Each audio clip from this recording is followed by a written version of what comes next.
अस्सलाम वालेकुम। Don news के साथ मैं हूं अली अब्बास। हेडलाइंस आपने मुलाहिजा की। यहाँ आपको बताएं कि सेक्रेटरी सयाहत खैबर पख्तूनख्वा डॉक्टर अब्दुल समद ने कहा है कि नारान सैफुल मलूक झील पर क्लाउड बस्ट के बाइस तोदा गिरने से फंसे 500 से ज़ायद सयाहों को महफूज मकामात पर मुंतकिल कर दिया गया है।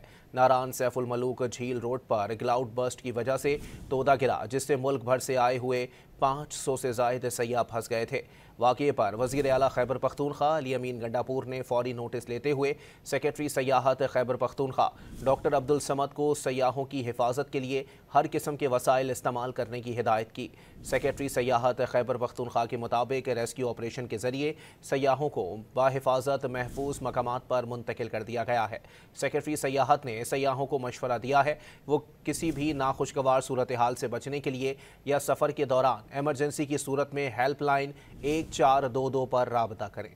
अस्सलाम वालेकुम। डॉन न्यूज़ के साथ मैं हूं अली अब्बास। हेडलाइंस आपने मुलाहिजा की। यहाँ आपको बताएं कि सेक्रेटरी सयाहत खैबर पख्तूनख्वा डॉक्टर अब्दुल समद ने कहा है कि नारान सैफुल मलूक झील पर क्लाउड बस्ट के बाइस तोदा गिरने से फंसे 500 से ज़ायद सयाहों को महफूज मकामात पर मुंतकिल कर दिया गया है।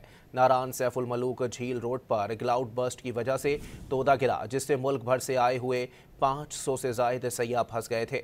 वाक़े पर वज़ीर आला खैबर पख्तूनख्वा अली अमीन गंडापुर ने फौरी नोटिस लेते हुए सेक्रेटरी सयाहत खैबर पख्तूनख्वा डॉक्टर अब्दुल समद को सयाहों की हिफाजत के लिए हर किस्म के वसाइल इस्तेमाल करने की हिदायत की। सेक्रेटरी सयाहत खैबर पख्तूनख्वा के मुताबिक रेस्क्यू ऑपरेशन के जरिए सयाहों को बाहिफाजत महफूज मकामात पर मुंतकिल कर दिया गया है। सेक्रेटरी सयाहत ने सयाहों को मशवरा दिया है वो किसी भी नाखुशगवार सूरत हाल से बचने के लिए या सफ़र के दौरान एमरजेंसी की सूरत में हेल्पलाइन 1422 पर राबता करें।